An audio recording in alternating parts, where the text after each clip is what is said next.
Hey there, welcome back everyone, and if this is your first time here, you're going to find lots of videos on home financing, buying and selling homes, saving money at home, which is what this video is about. And really, if you're a homeowner or want to be one, there are going to be a lot of videos here for you, so I'd appreciate it if you would subscribe and check out some of the videos I've already created. This video is about saving money on your electric bill. And obviously every homeowner, and even if you rent, you might be responsible for your electric bill, and it is a huge expense, especially in the summer. And I'm going to go through a couple of ways to save money. I'm going to save the summer portion for last. But there's some obvious things that, when I say it, you're going to be saying, yeah, well, I already knew that, but a lot of people don't actually take the measures to do what I'm going to tell you, which is turn things off when you're not using them. And it's not just turning things off, like the lights in the house, turn them off, but quite often we have entertainment centers and cable boxes, for example, that are always on and never turned off. And those things burn electricity. In fact, the entertainment center in my family room, that thing and the cable box combined, they're in this cabinet, and you don't realize how much electricity they're using until you open the doors and feel the heat that's coming out of there. So, and it's constant, 24 hours a day. Those things are on at night when no one's using it. And in fact, that heat it's creating also helps to keep the house too warm in the summer, and it's fighting the air conditioning unit, right? So turning off things when you're not using them, putting the lights on timers is another thing you can do. Certain lights that you use often, put them on motion sensors so they turn off when you leave the room. Timers, I recommend getting smart plugs because you can control lights with those. You can make sure lights are off. You can set things to turn off at certain times so that way you're not constantly using the lights. Converting to LED bulbs. So LED bulbs use much less electricity than incandescent, and I think you might not even be able to buy an incandescent bulb anymore. As you start to replace your light bulbs, absolutely replace them with LEDs and shop for them. Don't just buy whatever's at the local home improvement store. I can tell you that Home Depot, for example, a lot of the brands that they carry are their own, made for them, and you're not able to access everything that's out there. So do your homework, shop, and buy them when they're on specials and on deal, because otherwise what you're gonna do is the money that you would be saving on your electrical bill, you're just gonna spend that on purchasing LED bulbs anyway. And if you're not gonna stay in the house forever, then you might not see that return. But as you're replacing the bulbs, it's definitely a great thing to do. Plus, LEDs run cooler, and in the summer, you don't want to have all these blazing hot light bulbs, heating up the house. So switching to LED, another great way to save. Another thing is a lot of states offer special energy saving rebates if you convert some of your existing appliances. And I mean appliances, I don't mean your dishwasher and your refrigerator and your stove. I mean air conditioning units, furnaces, hot water heaters, things like that. If you were to convert those to more energy efficient models, then there are some significant rebates out there whereby you likely would not pay as much as you think out of pocket to make those changes and replacements, but the savings you'll realize on a monthly basis is significant. So obviously, if you're renting, this isn't something you can do. But if you're a homeowner or you own the home, I would look into that and see what's available to you, because over time you're going to save. Now, I had a company come to my house recently, and they made a proposal that I'm still considering. But the proposal is, first they did an analysis to see, how much energy I could potentially save if I change out all of my equipment, and also add insulation to the attic, because a lot of your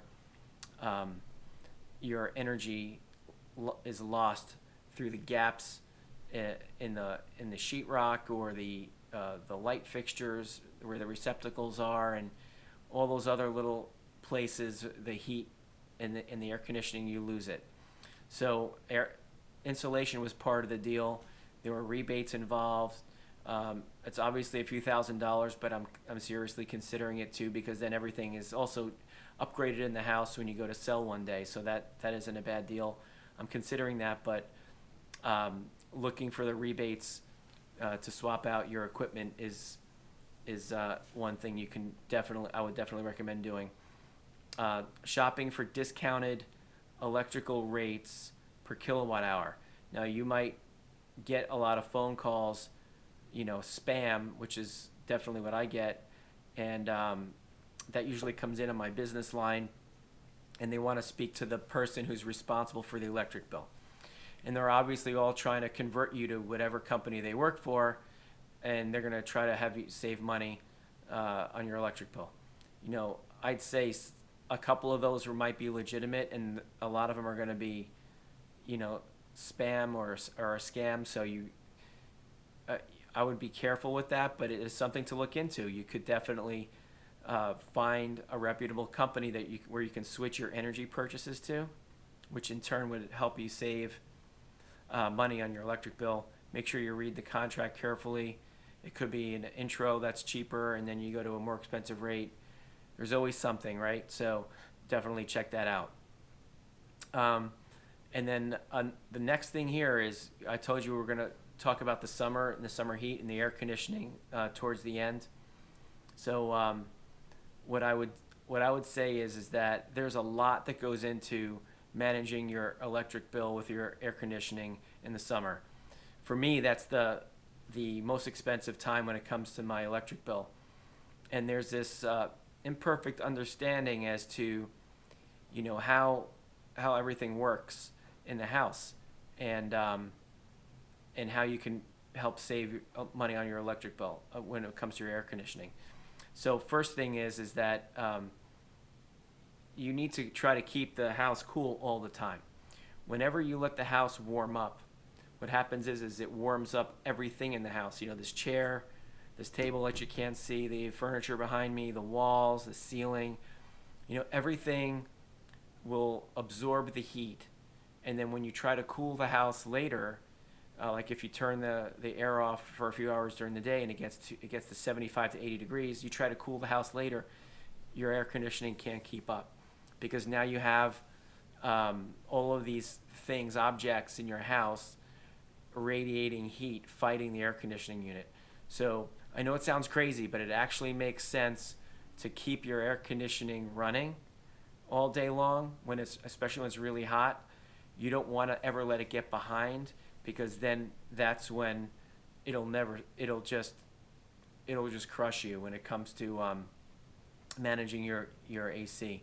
So for example, if you would keep it set at 70 or 72 instead of 78 or 80, you'll have times in a day where it hits that mark and then it shuts off and just the fan is circulating. But if you let it get too hot, it'll never shut off. It'll continuously run because you just let it get behind. It'll never catch up, okay? So another thing is that it works best when you have optimal airflow. So you need cold air, a lot of cold air coming in to help cool off your house. So that way you save money on electricity. So you want to make sure that all of your vents are vacuumed out. You don't want lint there. If it's extremely hot, take the vent covers off just temporarily to get maximum airflow. Check your air filters in your air handler. Make sure that they're not clogged.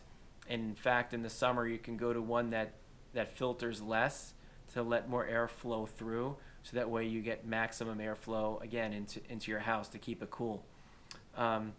Pull your shades to block out the sun. Do that, in the morning, wherever the sun comes into your house. You're just heating up your house, fighting your air conditioning, making it run longer. And then I mentioned insulation earlier. Insulate your attic. Insulate wherever you can if you don't have insulation, to the best of your ability. It's going to help save money on your electric bill. And I know this sounds a little crazy too, but if you install an attic fan to help keep your attic cool, yes, the attic fan will be running, but in the end, you're going to save money on your electric bill because your AC won't work as hard. So that's another tip there. So if you employ all of these ideas and these tips, you're going to definitely save money on your electric bill. Let me know if you do any of them, how it works out for you. I know that I saved a lot of money on mine, and it's a proven technique that works. Do as many of these as you can. Hopefully this video helped you, and I'm going to do some more money saving tips in the future. Hit that subscribe button and bell notification icon to see those when I release them. And thanks again for watching.